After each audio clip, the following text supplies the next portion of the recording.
선한 행실 참 자유를 누리라 라는 말씀의 제목으로 하나님의 은혜를 나누겠습니다. 오늘부터 성령 강림절입니다. 성령 강림절은 이스라엘 절기로 따지면 오순절입니다. 오순절에 이스라엘 사람들은 여러 가지 행사를 하는데 그중에 그 행사의 각각의 의미는 공통되고 동일합니다. 그게 뭐냐면 새 시대가 시작되었다. 이게 오순절의 의미입니다. 성령님이 왜 오순절에 오셨는지 이 의미만 가지면 금방 아실 수 있겠죠. 이제 성부 하나님 시대, 성자 예수 그리스도의 공생의 기간이 지나고 오순절에 성령님이 오심으로써 성령의 시대가 되었다는 걸 바로 그날 정하신 절기에 일부러 오신 겁니다. 고등학교 때 교회를 다니면서 성령 충만을 받고 싶은 거예요. 성령 충만해서 뭔가 그 영험한 그런 성도가 되고 싶어서 기도를 열심히 해야 되겠다. 이유는 성도들이 120명의 성도들이 다락방에 모여서 열심히 기도하다가 성령을 받았다고 하니 나도 열심히 기도하다가 성령을 받아야지 하고 열심히 기도했어요. 근데 한 4일, 5일 매일 교회에 가서 남들은 오지 않는 데 가서 기도하고 밤마다 기도하는데 갑자기 이게 기도가 지루해졌는지 궁금한 거예요. 도대체 며칠을 해야 되나? 근데 지금 제가 공부해서 알았으면 며칠인지 금방 알았을 텐데 성경을 아무리 봐도 며칠인지 모르겠는 거예요. 아, 이렇게 한 달을 해야 되나? 이렇게 2달을 해야 성령을 주시나? 뭐 이런 의구심을 가지고 기도하다가 제 느낌에 성령 충만이 잘 안 되는 거예요. 여러분이 만약에 성령 충만을 구하시면 여러분은 어떤 느낌이 들면 성령 충만이라고 생각하시겠어요? 저는 그때 이랬어요. 기도하다가 회개의 눈물이 터지고 그리고 간증하신 분들이 교회에 와서 간증하신 분들을 제가 몇 번 들어봤는데 그분들마다 성령 충만이 임했을 때 나타나는 공통적인 현상이 있었어요. 그게 뭐냐면 대구르르 구르며 회개 기도를 했대요. 사실 교회가 이렇게 다 장의자인데 어떻게 대구르르 구르며 회개 기도를 했는지 모르겠는데 간증하는 분마다 그 얘기를 항상 하셔갖고 저는 성령 충만이 일단 대구르르 굴러야 되는데 대구르르 구를 만큼 뭐가 이렇게 후회스럽고 아프고 그러질 않는 거예요. 아무리 기도해도 성령 충만이 안 돼요. 저는 그러니까 그래서 제가 포기했어요. 기도를 포기했어요. 성령 충만이 나는 지금 힘든가 보다. 방언도 못 받았죠. 남들은 다 방언하는데 그 학생부에서 저만 방언 못하죠. 아무리 기도해도 회개 기도가 터져서 대굴대굴 구르지를 않죠. 뭐 이런 일들이 계속 제 안에 일어나니까 왜 난 성령 충만이 안 되지? 이런 생각을 했어요. 성령 충만이 뭘까요, 여러분? 성령 충만은 하나님의 완벽히 다스리는 상태를 의미합니다. 성령이 여기 왜 오셨죠?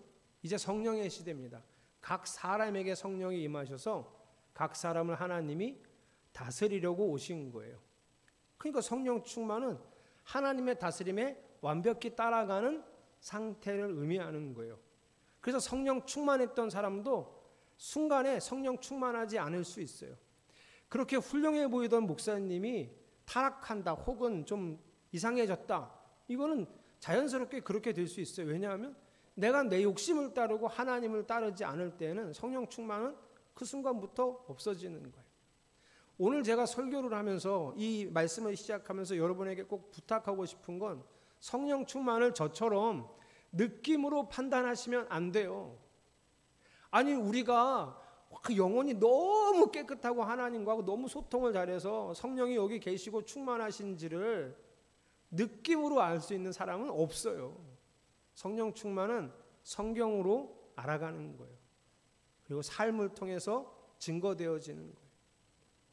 제가 이 시대를 보면서 느끼는 게 뭐냐면 이제 이 시대 사람들의 신은 하나님도 아니고 부처님도 아니고 자기도 아니고 좀 정확하게 표현하면 이 시대의 신은 행복해야 하는 나. 이게 이 시대의 신 같아요. 나의 기분을 불쾌하게 하는 것은 그것이 신학이든 신앙이든 신이든 하나님이든 다 틀려요. 나 기분 나쁘게 하면 그거 아무것도 아니에요. 하나님이 나 기분 나쁘게 했으면 하나님도 안 믿어요. 나 기분 좋게 해주는 게 신이에요. 나한테 맛있는 게 진리예요.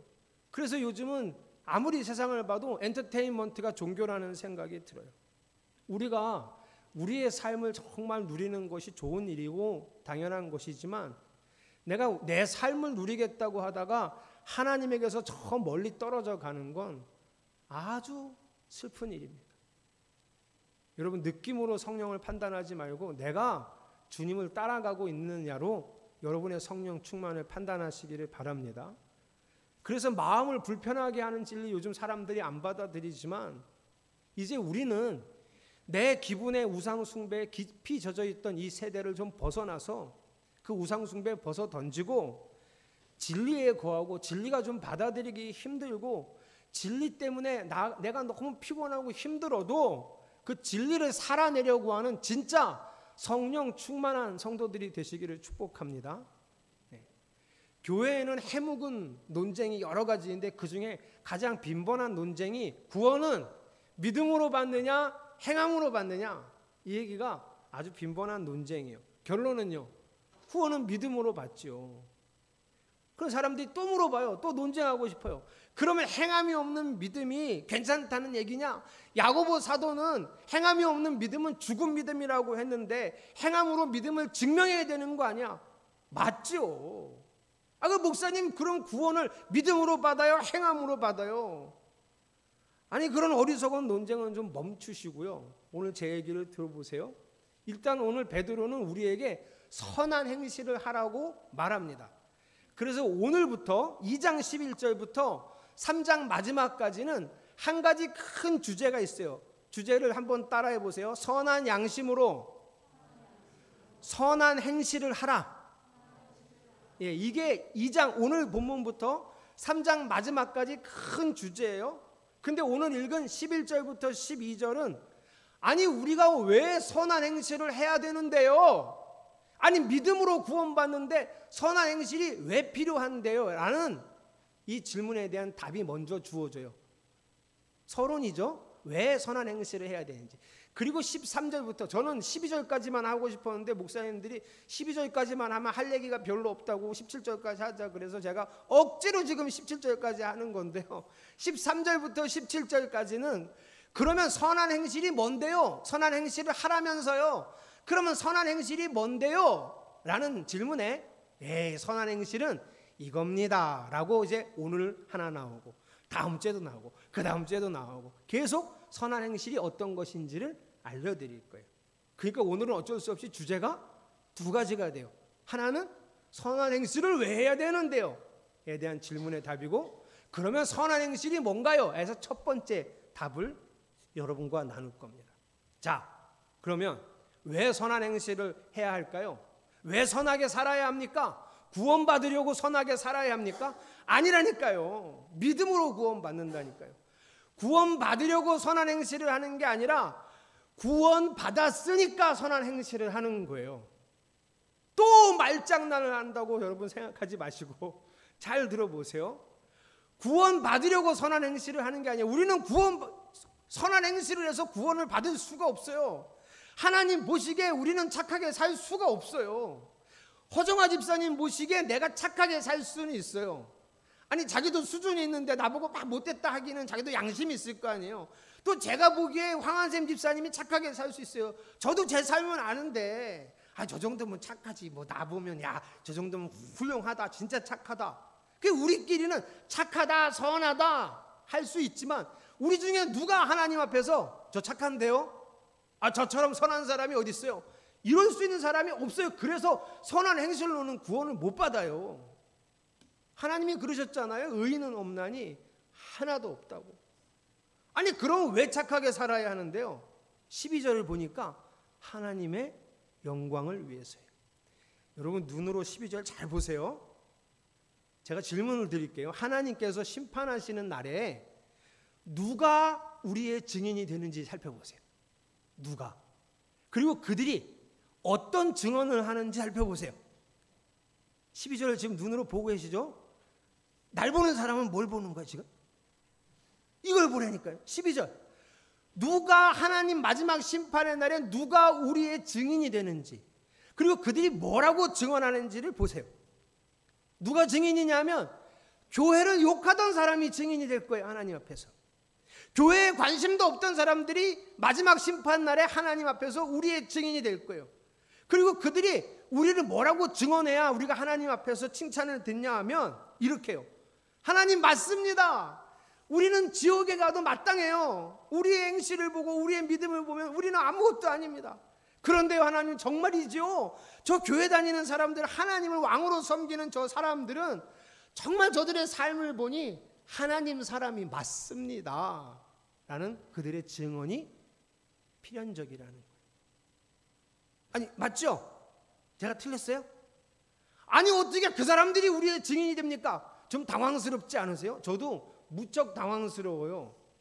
아니 천사가 뭐 증언을 해준다든지 하나님의 뭐 생명책에 다 기록되어 있다니까 그 기록된 책을 보고 그래 너는 하고 뭔가 심판을 해주시는 게 아니라, 물론 그것도 있지만 아주 결정적인 증언은 교회를 욕하고 교회 안 다니고 하나님 모르던 사람이 야 저 사람들은 하나님의 다스림을 받았던 사람들이 맞구나, 그래서 그렇게 살았구나 라고 인정해 주기 때문에 증인이 된다는 거예요.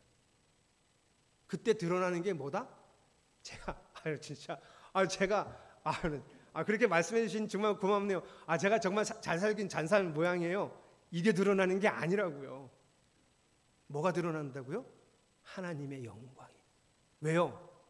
우리가 그들이 보기에는 착하게 살았겠지만, 조금 더 바르게 살았겠지만, 하나님 보시기에는 우리는 아무것도 아닌데 그들이 그렇게 증언해 주는 걸 듣고 하나님이 우리를 안아주시니 우리가 하나님 앞에 다 하나님의 영광입니다.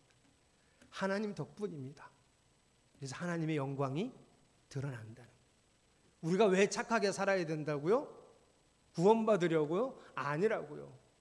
우리가 착하게 살아가는 이유는 하나님의 영광을 위해서요. 하나님의 이름이 높임을 받기 위해서요. 모세가 이스라엘 백성들이 너무 아주 지겹도록 말을 안 들어서 하나님이 진노하셔가지고 이스라엘 백성을 다 죽이겠다. 모세야 내가 다 죽이고 나 너하고 다시 시작할래. 그랬을 때 모세가 이렇게 얘기했어요. 하나님, 내 이름은 생명책에서 지워도 좋지만 하나님이 애굽에서 건져내신 이 백성을 쓸어버리시면 안 됩니다. 저들을 다 죽여버리면 다른 나라 족속들이 하나님을 어떻게 생각하겠습니까? 그러시면 안 돼요. 여러분, 이건 모세가 하나님 협박한 건가요? 한번 죽여봐요. 하나님 얼마나 부끄러워지고 얼마나 창피해지는지 한번 죽여봐. 이런 얘기예요? 아니에요. 모세는 지금 하나님의 이름이 하나님을 모르는 사람들 속에서 땅에 떨어지고 짓밟히는 걸 참을 수가 없는 거예요. 모세는 하나님의 영광이 이렇게 올려지기를 원하는 마음이 이 가슴 속에서 불타는 사람이에요. 그래서 나는 생명책에서 지어줘도 좋으니 하나님의 이름은 영광을 받으셔야 하지 않겠습니까? 이 열정이 불타는 사람이에요. 모세만 그랬나요? 다윗도 그랬어요. 다윗도 아버지 심부름으로 전장터에 있는 형들 찾아갔는데 벌써 며칠째 앞에 나와서 이스라엘을 모독하고 이스라엘에 섬기는 하나님을 모독하는 골리앗을 보고 아주 분개했습니다. 그래서 다윗이 골리앗을 향해 나가면서 뭐라 그랬어요? 네가 모독하는 만군의 하나님 여호와의 이름으로 내가 너에게 가노라! 이랬단 말이죠. 가슴 속에 하나님의 이름이 땅에 짓밟히는 걸 참을 수가 없었던 사람이 다윗이에요. 하나님의 사람은 자연스럽게 이 열정이 있다는 얘기예요, 여러분. 하나님 나라에는 이 시대에도 애국자가 필요합니다. 하나님은 애국자를 원하세요. 만군의 여호와의 이름을 위한 사람, 주님의 이름이 높임을 받기를 원하는 사람, 그 진실한 애국자를 하나님이 지금도 찾고 계세요. 그리고 구원받은 사람의 드러나는 증거가 뭐냐 하면 바로 이 열정이에요. 하나님의 이름이 높임을 받기를 정말 사모하는 내 안에 있는 열정. 이게 증거예요. 제가 여기까지 했는데 왜 착하게 살아야 되는지 얘기했는데 또 그래도 저 마음 저 구석에 근데요 목사님, 그러면 그런 하나님의 영광에 대한 열정이 없고 그렇게 살지 않는 사람은 구원이 안 되나요? 구원이 취소되나요? 라고 묻고 싶으세요? 이제 제발 그 구원론의 블랙홀에서 빠져나오셔야 돼요. 이렇게 묻고 싶은 마음이 저 안에 계속, 아니면 이 안에까지 가득 차 있는 사람은 취소될 구원도 별로 없을 것 같아요. 이 문장을 제가 정리를 했는데 한번 잘 들어보세요. 구원은 나를 위한 것이지만 구원받은 나는 그분의 영광을 위한 것입니다. 왜 착하게 살아야 한다고요? 하나님의 영광을 위해서요. 하나님의 영광을 위하는 마음이 없으면 구원을 못 받은 건가요? 이제 그만 좀 빠져나오세요. 구원을 이루어가니 그렇게 되어져 가는 겁니다. 자, 첫 번째 주제 끝났어요. 왜 착하게 살아야 되는지 아시겠죠? 저는 여러분 안에 하나님의 영광이 막 이렇게 올라가는 것을 정말 그렇게 되어지고 싶은 열정이 불타오르는 성도들로 되어져 가시기를 축복합니다. 지금 그 열정이 다 식어 있어도 다시 기도합시다. 성령 하나님, 내 안에 불길을 일으켜 주셔서 하나님의 영광을 위하여 살아가고자 하는 열정이 회복되게 하여 주시옵소서. 여러분 그렇게 기도하시기를 축복합니다. 두 번째가 뭐라 그랬죠? 그러면 착한 행실이 뭔가요?에 대한 오늘 첫 번째도 되고요. 다음 주, 그 다음 주 약 한 달 넘도록 착한 행실이 뭔지 설명해 드릴 거예요.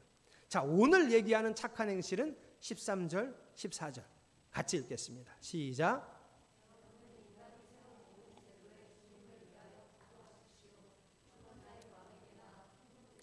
그렇게 하십시오. 총독들은 악을 행하는 사람에게 벌을 주고 선을 행하는 사람에게 상을 주게 하려고 왕이 보낸 이들입니다. 우리는 이 성경을 읽으면서 좀 마음이 불편한 사람들이 있을 수 있어요. 이런 게 납득이 안 되거든요. 황제, 로마의 황제, 또 로마의 황제가 다스리라고 보낸 총독들이 악을 행하는 사람에게 벌을 주고 선을 행하는 사람에게 상을 주려고 정말 그랬을까요? 이런 의구심이 우리 안에 있어요. 우리는 다스리는 것들은 다 지 뱃속만 태우는 것들이라는 아주 부정적인 생각을 가지고 있잖아요. 실제로 그런 일을 너무 많이 겪었잖아요. 우리가 기도할 때 위정자를 위해서, 정치인들을 위해서 기도하지만 우리는 정치인들에 대한 불신이 엄청납니다. 저것들은 정치하면서 지 배나 불릴 거야. 정치하면서 지 입속이나 차리고 지 주변만 챙길 거야. 그걸 잘 믿지를 않아요, 다. 그러니 아니 지배하고 있는 나라의 총독이 와서 선을 행하는 사람에게 상을 주고 악을 행하는 사람에게 벌을 주려고 한다? 이게 우리가 받아들이기가 힘들죠. 그런데 여러분 13절에 있는 인간이 세운 모든 제도라는 크티시스라는 헬라어에는 전제가 하나 붙어 있는데 그게 뭐냐면 하나님의 창조 질서의 섭리 안에서 인간이 세운 거예요. 인간이 자기 이익을 위해서 세운 제도, 인간이 힘 있는 자들을 위해서 세운 법, 이런 게 아니라 하나님의 창조 섭리가 녹아있는 인간이 만든 제도를 의미하는 거예요. 그래서 13절에는 주님을 위해서 그 법을 지켜야 되고 17절에서는 하나님을 두려워함으로 그 법에 왕에게, 정치인에게 복종하라는 거예요. 그러면서 오늘 주제가 뭐냐면 자유예요. 자유. 이 예를 하나 들어드릴게요. 일제시대에 신의주 북하동 교회에서 심우하시던 이기선 목사님이라는 분이 계십니다.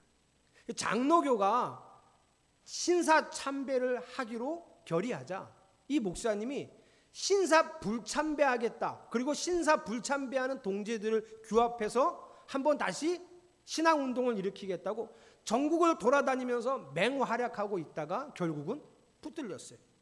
일본 형사가 야! 불교나 유교나 국가를 사랑하는 의미에서 각자 자기 종교의 의식대로 신사참배를 하는데 너는 왜 안 하냐? 너도 해. 그랬더니 이 목사님이 기독교 의식대로 해도 된다고 하면 내 하겠소. 그래서 기쁜 마음으로 형사가 신사 앞에 데리고 갔죠. 그랬더니 이기선 목사님이 신사 앞에 가서 찬송가를 냅다 부르신 거예요. 계속. 찬송가를 한참 부르다가 또 기도한다고 무릎 꿇고 기도하는데 일본의 죄를 용서해달라고 기도한 거예요. 그리고 벌떡 일어나서 내가 오늘 신사참배를 다 했으니 갑시다. 그러니까 일본 형사가 절을 해야지. 절이라도 해. 그랬더니 아니 불교식으로 하고 유교식으로 해도 괜찮으니 기독교식으로 하라면서 기독교식에는 절은 안 해요. 그랬더니 일본 형사가 화가 나서 일본 천황이 믿지 마라, 믿으면 죽이겠다 하면 어떻게 할 거냐 물어봤어요. 그랬더니 이기선 목사님이 할 수 있나요? 천국법도 지키고 국법도 지켜야죠. 하나님께서는 예수를 믿으라 했으니 예수를 믿어야 하고, 천황이 예수를 믿으면 죽으라 하니 죽어야 하겠지요. 이게 이기선 목사님의 삶. 예수님도 그러셨죠. 예수님께 시비 걸고 싶어서 어떤 사람들이 세금을 로마에 내야 되냐고 가서 동전을 갖고 와서 물었잖아요. 그때 예수님 뭐라 그러셨어요? 하나님의 것은 하나님에게, 가이사의 것은 가이사에게. 자유를 말씀하시고 있는데 베드로 사도가 자유를 얘기하는데, 자유를 얘기하는 사람이 자꾸 법을 지키라고 하니, 속박을 받으라고 하니, 좀 오늘 내용은 앞뒤가 안 맞는 것 같아요. 그렇지 않아요? 자유를 얘기하면 법을 꼭 지켜라, 이건 꼭 해야 된다, 이건 꼭 조건은 꼭 지켜야 한다, 이런 게 아니라 내가 알아서 내 마음대로 사는 게 자유인데, 왜 자꾸 자유를 얘기하는 베드로 사도가 오늘은 세상의 하나님 창조 질서 안에서 만들어진 세상의 법과 질서를 존중하고 따르라고 얘기하느냐? 그게 선한 행실이라는 거예요. 왜 그렇게 할까요? 저는 요즘 우리 교회, 한국 교회를 보면서 그동안 우리 교회가 얼마나 이 세상 속에서 오만하게 살아왔는지를 반성하게 됩니다. 교회나 기독교 단체들이, 그리고 개개인의 성도들이 세상의 정당한 법을 우습게 여기고 무시하고 파행적으로 행동하는 걸 여러분 뉴스에서 얼마나 많이 봤어요. 세상의 정당한 법을 어기는 것이 아니라 그들은 하나님의 주권을 무시하고 이에 도전하는 거예요. 자가당착입니다. 입으로는 하나님을 주님이라고 부르지만 실제로 생활 속에서는 하나님을 주님으로 인정하지 않는 파격적인 행동이죠. 그러면 그런 거 다 지키고 말씀대로 살고 하나님 법에도 속박을 받고 세상 법에서도 구속을 당하고 너무 많이 제한되는 거 아니에요? 그게 무슨 자유입니까? 이렇게 얘기할 수 있어요. 저는 이런 속마음이 들리는 것 같아요. 목사님, 우리는 택한 족속이고요, 하나님이 구원하신 거룩한 사람입니다. 하나님이 한번 구원하신 걸 뒤엎으시겠습니까? 불가항력적인 은혜라고 하셨잖아요. 죄가 넘치는 곳에 은혜도 넘친다고 하지 않았습니까? 회개하면 하나님이 용서해 주신다고 하지 않았어요? 세상에 더럽지 않은 사람이 어디 있습니까? 세상에 썩은 냄새 안 나는 사람이 어디 있습니까? 그런 단체가 어디 있습니까? 살다 보면 그럴 수 있는 거 아니에요? 다 은혜로 해석하고 다 은혜롭게 해야 되는 거 아닙니까? 이런 얘기 꽤 많이 들었거든요, 제가. 근데 오늘 성경은 그렇게 생각하지 말라는 거예요. 하나님이 주신 자유는 그렇게 쓰라고 주신 자유가 아니고요, 하나님이 주신 은혜는 그렇게 받으라고 주신 은혜가 아니에요. 진짜 은혜를 누리려면 내 죄가 빛 가운데로 먼저 드러나야 합니다. 이건 오늘 오후에 먼저 다시 얘기할 텐데요, 내 죄가 빛 가운데로 드러나야 보혈로 씻음 받을 수 있는 거예요. 잘 생각해 보세요. 아무런 제한이 없는 자유는 누구만 누릴 수 있을까 생각해 보세요. 아무런 제한이 없는 자유, 저는 누릴 수 있을까요? 큰일 나요. 인간은 그런 자유를 누릴 능력이 없습니다. 전 내 마음대로 먹고 싶어요. 그래서 내 마음대로 먹고 싶은 걸 다 먹는 자유를 제가 누리면 제가 어떻게 될까요? 금방 죽죠. 저는 빌딩 위에서 새처럼 날고 싶어요. 새가 누리는 자유를 누리고 싶어요. 뛰어내리면요, 그것도 죽지요. 자동차를 내 마음대로 운전하고 싶어요. 그렇게 살면 결과적으로 그 사람에게 자유를 주는 것이 아니라 돌이킬 수 없는 불편과 구속과 부자유를 준단 말이에요. 그러니까 아무런 제한이 없는 자유는 오직 하나님밖에는 못 누려요. 우리는 그걸 누릴 능력이 안 돼요. 따라서 피조물이 누리는 자유에는 조건들이 주어져야 합니다. 피조물이 누리는 자유란 그 조건을 충분히 누리는 데서 나온다는 거예요. 주 안에서 주님을 두려워하며 그 자유를 누려야 해요. 오늘이 일요일이죠. 우리는 주일이라고 부르지만 이 일요일을 어떻게 살지를 결정할 자유는 여러분에게 있습니다. 그러나 정말 여러분 마음대로 하면 여러분, 하나님에게서 반드시 멀어질 거예요. 우리는 하나님이 두신 조건, 제한을 따라야 하나님 안에서 더 놀라운 자유를 누릴 수 있다는 거예요. 그래서 자유를 강조하는 오늘 본문에 이상한 이야기가 16절에 있습니다. 16절을 같이 읽어보겠습니다. 시작. 여러분은 자유인으로 사십시오. 그러나 그 자유를 악을 행하는 구실로 쓰지 말고 하나님의 종으로 사십시오. 말도 안 되는 소리죠? 여러분은 자유인으로 사십시오. 여러분은 종으로 사십시오. 이게 같은 말이에요? 다시 해볼게요. 황한샘 집사님, 자유인으로 사십시오. 아멘. 황한샘 집사님, 종으로 사세요. 약 올리는 거예요, 그죠? 아니, 자유인으로 살라면서 왜 갑자기 종으로 살래요? 하나님의 종으로 살아야 참된 자유를 맛볼 수 있기 때문에. 그래서 이 말도 안 되는 문장이 탄생한 거예요.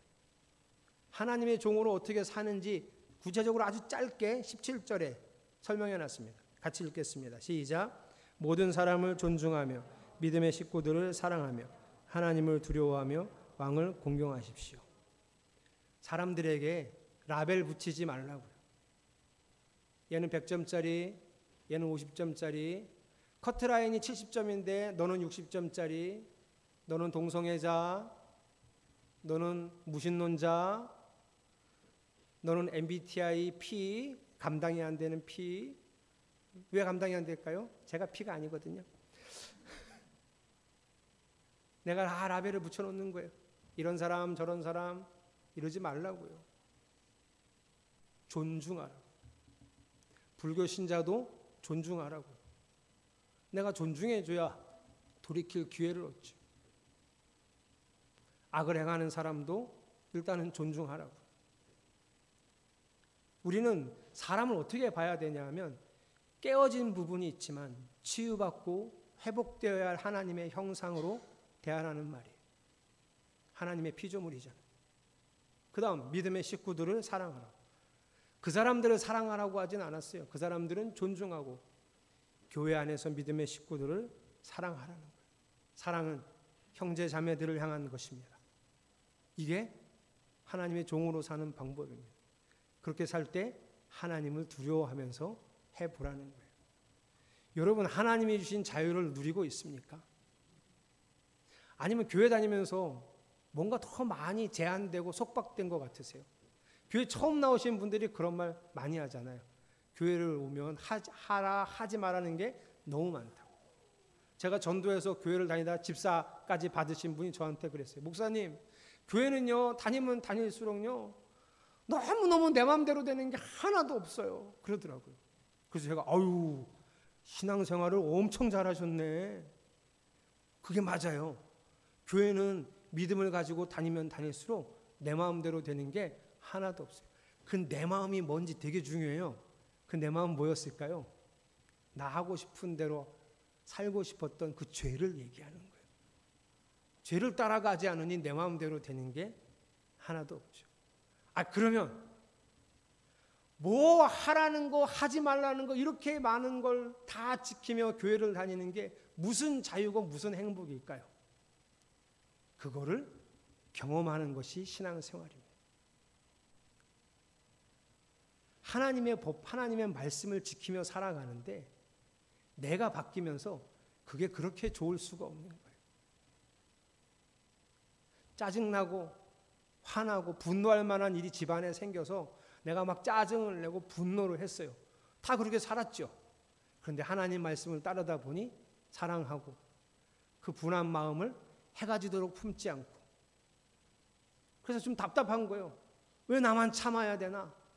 왜 나만 이렇게 누르고 살아야 되나? 그랬는데 몇 번 반복되다 보니 우리 가정이 너무 행복한 거예요. 우리 아이들이 아빠를 친근하게 여기는 거예요. 빽빽 소리만 지를 때는 아빠 근처에도 잘 안 오던 애들이 아빠한테 와서 안기고 있었던 일을 얘기하고 아내랑 대화가 되는 거예요. 하나님 말씀대로 한번 살아봤더니 이렇게 좋을 수가 없구나. 이런 작은 것들을 맛보면서 신앙생활을 해가는 겁니다. 그리고 그것이 하나하나 이루어질 때 우리가 고백하는 거예요. 나는 죽어서만 가는 곳이 천국인 줄 알았는데, 하나님 나라인 줄 알았는데, 내 주 예수를 모신 이곳이, 여기가 바로 하나님 나라 천국이구나. 이거를 경험하게 되는 것이 신앙생활입니다. 사랑하는 성도 여러분, 이 신앙생활 제대로 해 가시기를 축복합니다. 여러분, 제가 요즘 많이 느껴서 고백하는 건데요, 이게 노력해서 되는 거예요. 마음에 다짐하셔야 돼요. 품으셔야 돼요. 그런데 어떻게 하셔야 되냐면 성경 읽고 뜨겁게 하나님께 간구해야 이 삶이 이루어집니다. 하나님이 그렇게 만들어 주시죠. 사랑하는 성도 여러분, 우리가 구원받은 감격 그 이상으로 자라가서 내가 살아가는 그 모든 삶의 자리들이 하나님과 함께하니 천국입니다 라는 고백이 여러분의 삶에 매일매일 있기를 축복합니다. 우리 그 마음을 가지고 이렇게 찬송하겠습니다.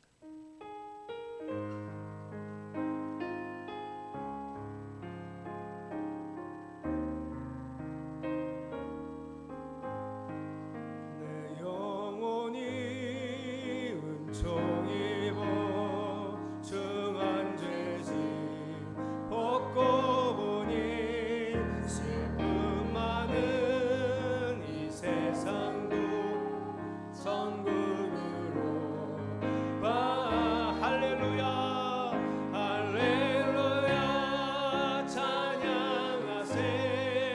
내 모든 죄 사함받고 주 예수와 동행하니 그 어디나 하늘나 주의 얼굴 햇빛 전에 멀리 뵈던 하늘나라 내 맘속에 이루어지니 날로 주의 얼굴 뵙기 전에 주의 얼굴 뵙기 전에 멀리 뵈던 하늘나라 내 맘속에 이루어지니 날. 할렐루야 감사합니다. 우리 3절 찬양합시다. 높은 산이 거친들이 소망이나 궁궐이나 예수 아멘 아멘 오신 곳이 그 어디나 나는 할렐루야 할렐루야 찬양하세. 내 모든 죄 사함받고 주 예수와 동행하니 그 어디나 높은 산이 거친들이 소망이나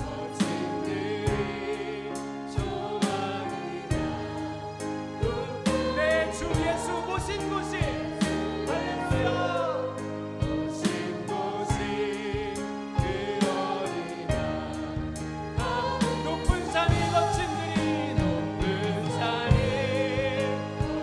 거친들이 소망이나 궁궐 내 주 예수 모신 곳이 예수 모신 곳이 그 어디나 하늘나라 할렐루야 찬양하세. 내 모든 죄 사함받고 주 예수와 동행하니 그 어디나 할렐루야 할렐루야 찬양하세. 내 모든 죄 사함받고 주 예수와 동행하니 그 어디나 하늘나라 할렐루야 찬양하세. 내 모든 죄 사함받고 주 예수와 동행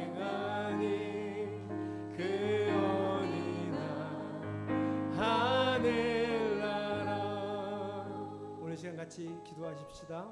하나님, 내 마음대로 살지 않고 말씀을 따라 성령의 인도하심을 따라 살겠습니다. 또한 하나님, 내 마음속에 늘 하나님의 영광이 올려지기를, 하나님의 영광이 드러나기를 바라는 그 열정 가득하기를 원합니다.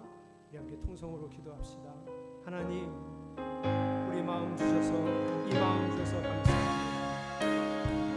모세와 다윗처럼 이종의 삶에도 늘 하나님의 영광이 올려지길, 하나님의 이름이 드러나기를, 하나님의 전능하신 하나님의 그 능력이 드러나기를, 그 영광이 드러나기를 소망하는 그 열정 내 안에 불타오르기를 간절히 원합니다. 또 어느 하루라도, 그 어떤 순간이라도 하나님의 영광 받으시기를 원하는 그 불타는 마음이 있기를 소망합니다. 그래서 착한 행실로 살아야 할 것입니다. 가장 먼저는 이 세상의 법을 존중하고 이 세상의 법을 지키며 그 질서를 지키며 살아갈 것입니다. 그 하나님께서 만드신 놀라운 창조 세계의 질서를 함께 지키고 이 세상의 법을 하나님 안에서 주님을 위하여 하나님 두려워하며 지켜낼 것입니다. 자유를 누리되 하나님 안에서 누릴 것입니다. 자유를 즐기되 하나님 안에서 두려워하며 즐기며 살아갈 것입니다. 그래서 내가 사는 모든 삶이, 이 땅에서의 삶이 하나님 나라 천국을 누리고 경험하는 삶이 되도록 살아가게 하여 주시옵소서. 내 주님을 모신 곳이 천국입니다. 내 주님과 함께하는 그것이 천국입니다. 이 천국을 매일매일 맛보는 교회에 되게 하여 주시옵소서. 할렐루야. 높은 산이 거친 들이 조막이나 궁궐이나 내 주 예수 모신 곳이 그 어디나 하늘나 내 주 예수, 내 주 예수 모신 곳이 그 어디나 하늘나라. 할렐루야. 예수 그리스도의 이름으로 간절히 기도드렸습니다. 아멘.